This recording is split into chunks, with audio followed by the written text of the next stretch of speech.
Coucou tout le monde, c'est Murken.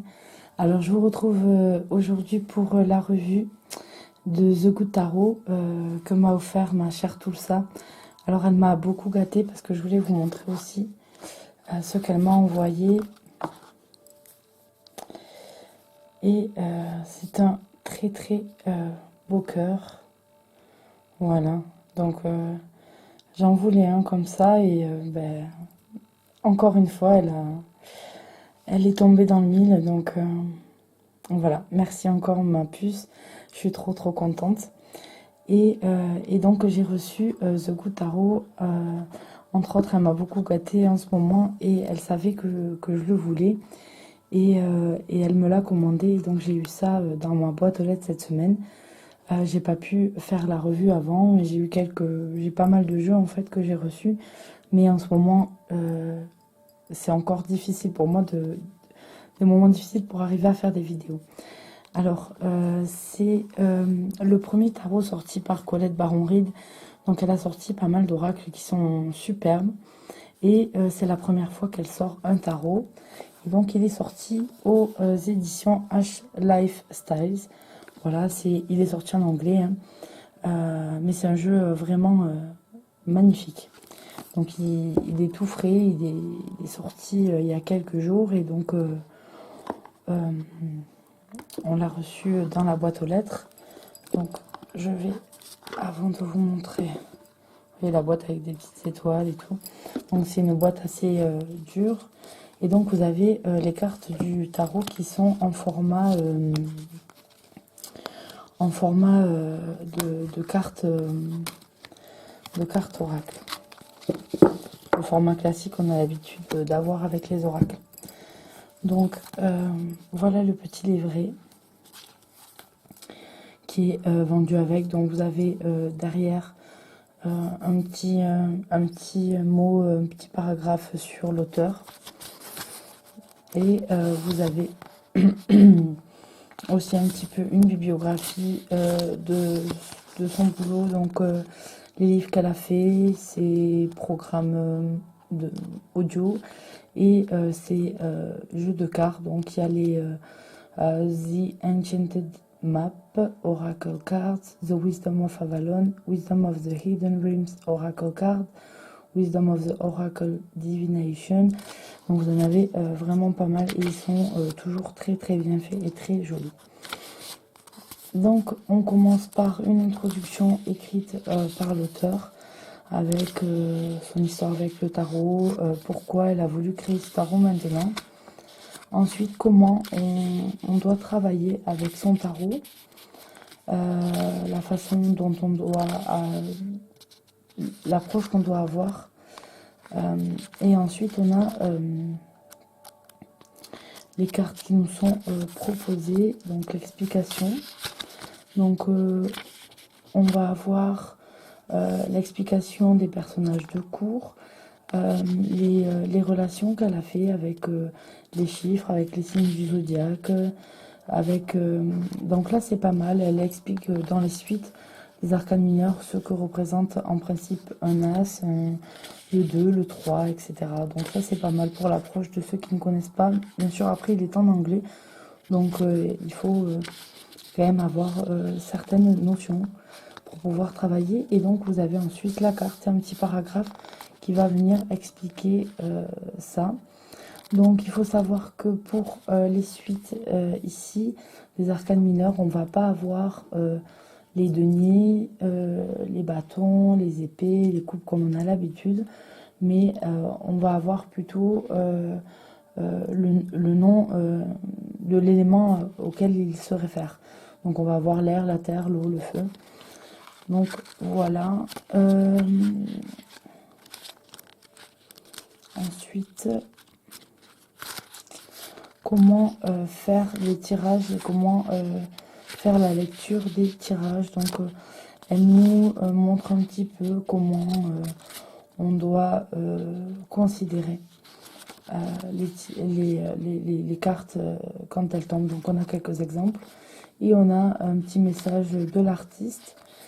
Donc voilà, c'est plutôt pas mal. Alors, l'artiste qui a participé avec elle, laissez-moi rechercher parce que vous voyez, on a un message de l'artiste, mais on n'a pas signé en dessous la personne qui a participé.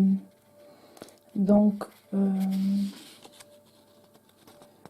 Nix et Welch, voilà. Voilà. Il me semble que là, on l'a. Donc voilà pour ce petit livret. Et on va regarder les cartes parce qu'elles sont vraiment superbes. Donc vous avez un dos comme ça. Donc les bords sont pas argentés ni dorés. Donc du coup elles accrochent pas. C'est aussi pas mal. Et ils ne laissent pas de paillettes parce que ça donne du cachet d'avoir les bords comme ça argentés ou dorés. Le problème c'est qu'on a souvent de la paillette. Selon comment c'est fait, c'est pas de très bonne qualité. Et au fil du temps, on le perd. Et donc, c'est aussi pas mal comme ça. Et puis, après, on a les adeptes de la coloration, des codes qu'ils peuvent mettre par rapport au dos, à leur convenance. Donc voilà pour le dos, dans les tons de vert. Je trouve très très beau. Et on va commencer. Alors, soyez pas étonnés. C'est vrai que j'ai dit que je n'aimais pas en principe quand c'était photoshopé. Mais là, vous allez voir que c'est fait d'une telle façon, en fait, que ça se marie tellement bien que ça me choque pas du tout. Et au contraire, j'apprécie la façon dont c'est fait, donc j'aime beaucoup. Donc, vous voyez, il n'y a que les idiots qui ne changent pas d'avis. Donc voilà, celui-là, je le trouve vraiment magnifique. Donc là, vous avez devant vous le fou. On va pas avoir forcément les illustrations dont on a l'habitude à voir dans un tarot de Marseille ou un Rider-Waite. Donc là, on a la carte numéro 0, donc elle l'a numéroté. Le fou n'est pas forcément numéroté. Et voilà. Alors regardez ce battleur comme il est magnifique. Et on va avoir à chaque fois des symboles dans les cartes. On peut voir des symboles. Et à chaque fois, ça se marie, en fait, si vous voulez. C'est à base de dessins ou de photos, mais avec le fond à chaque fois qui est travaillé, ça se marie super bien dans la carte. Enfin, moi, je l'adore, il est vraiment magnifique.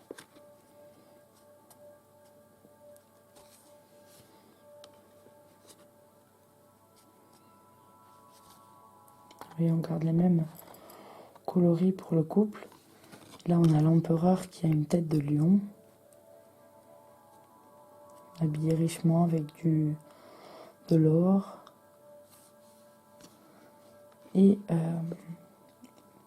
on a le pape, en fait, qui ici est une femme.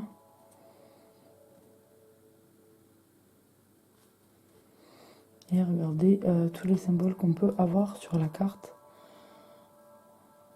Une plume, des cristaux, du feu avec la bougie, une alliance, enfin des alliances plutôt.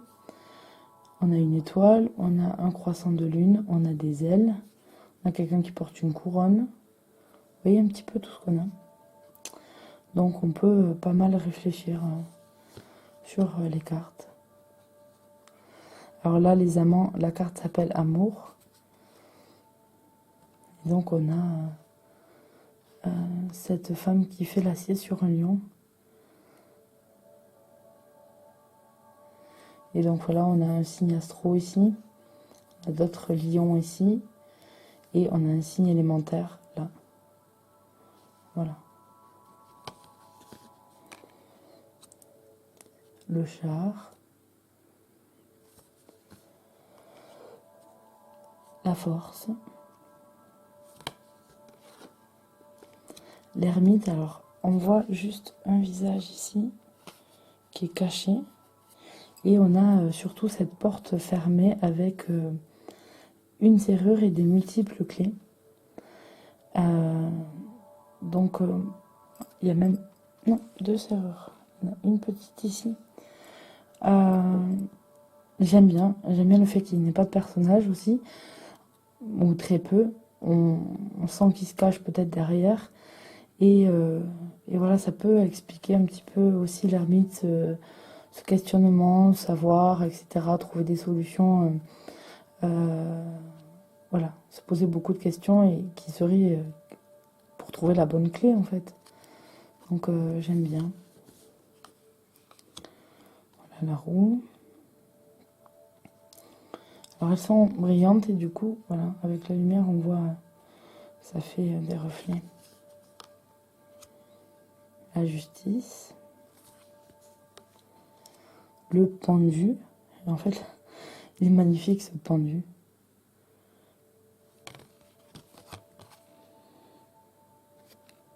Il est superbe.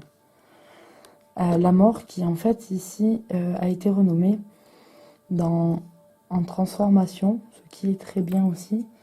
Et donc avec cette petite fille qui a un phénix. Alors, je sais pas si ça se voit bien en caméra, mais c'est un phénix qu'elle a dans les mains en fait, qui va renaître. Et je l'ai déjà dit plusieurs fois, j'aime bien quand la carte de la mort est illustrée par un phénix. Alors voilà, certaines cartes, comme je disais, ont été renommées. Ici, on a la patience pour la tempérance.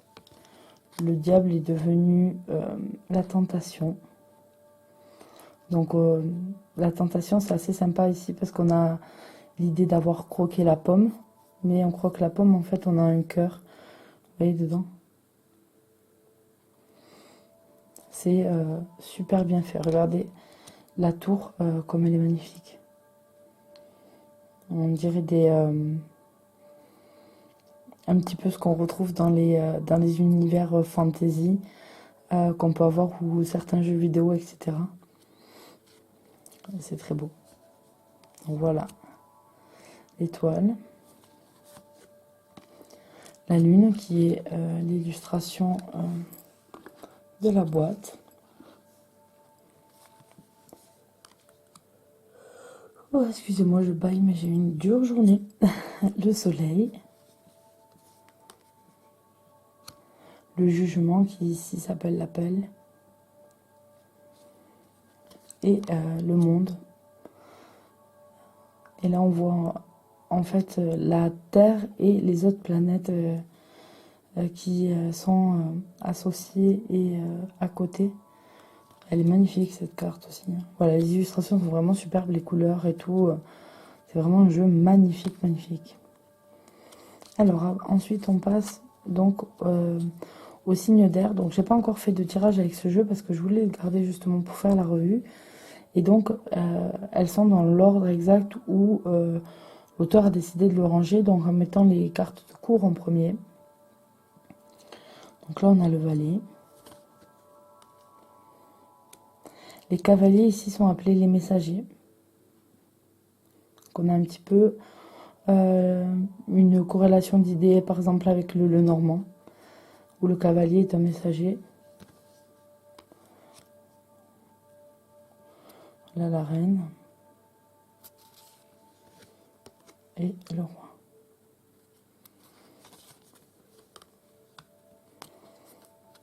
Alors on a Pégase qui représente l'as. Vous voyez les couleurs comme elles sont douces et tout. Oh, vraiment j'adore, il est magnifique.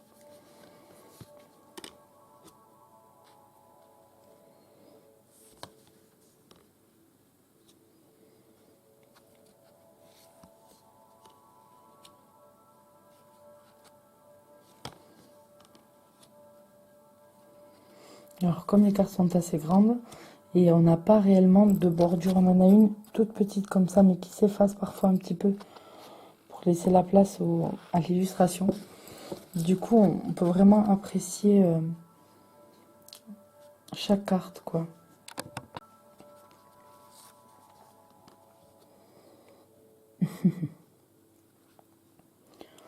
Donc là le 7 et on voit on a 7 oiseaux dessus.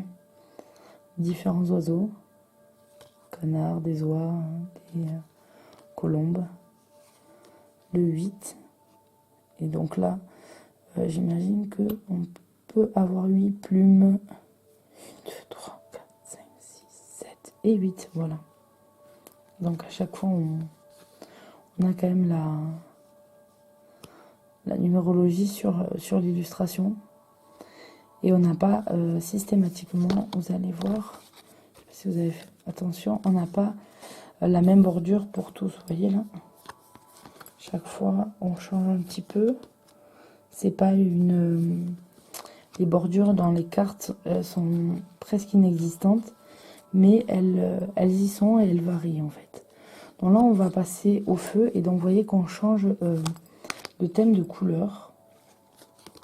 Donc là, c'est bien parce que visuellement, même sans regarder le texte en dessous, on sait dans quelle suite on va se situer. Donc on a le valet de feu.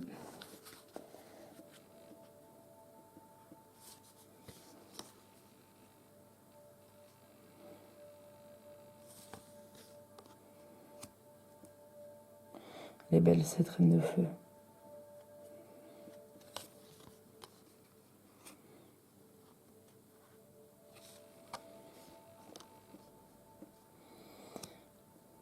Et donc voilà l'as avec une fée. J'adore cette illustration avec la girafe.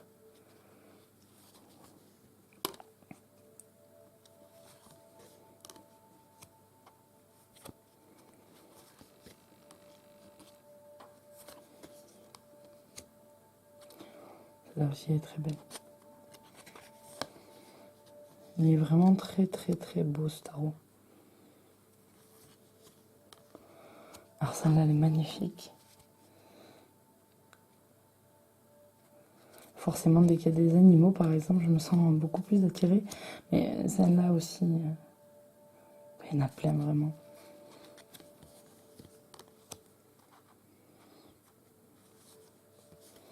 Et donc là on passe à la suite des coupes. Avec cette petite sirène. Alors de là on dirait une petite fille, mais en fait, hop, voilà, c'est une petite sirène. On a le cavalier avec on va dire son homologue animalier et miniature par l'hippocampe, le petit cheval de mer.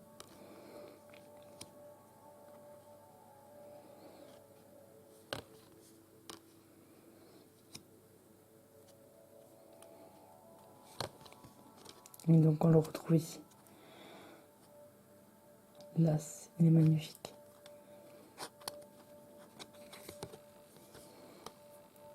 Celle-là aussi avec les poissons, je la trouve très très belle.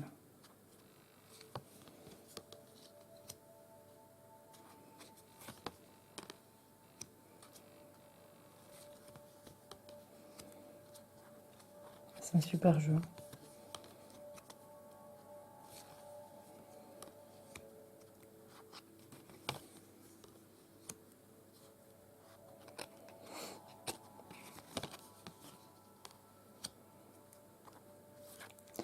Et alors là, ça allait vraiment, vraiment magnifique. Regardez ce Bouddha là. L'air souriant. Superbe. Et donc on finit avec les signes de terre. Donc vous voyez toujours les personnages de cour en premier.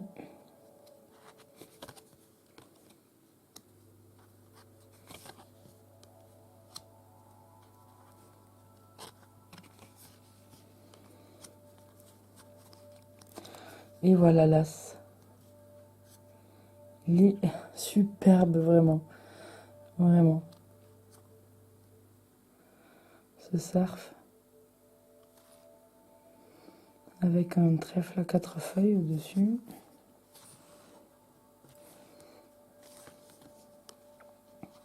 Faut fouiller. Dans le sens où, voilà le symbole qu'on retrouve beaucoup pour nous représenter les deniers. Et on a, vous voyez, un visage caché là. Voilà. Il y a pas mal de dessins autres que ceux qui apparaissent en premier.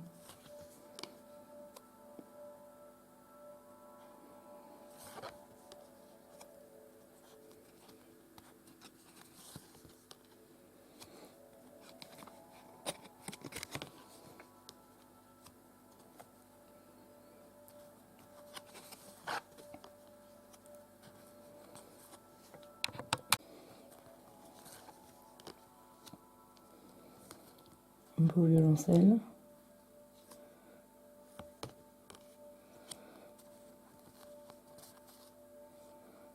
Hop, plutôt comme ça. Et voilà, donc on finit par cette fée aux ailes de papillon et aux oreilles de chat, accompagnée d'un loup. Et c'est bien de finir sur le loup, ma chère tout ça, parce que je tiens encore, parce que je te l'ai déjà dit, à te dire merci, ça m'a beaucoup touchée.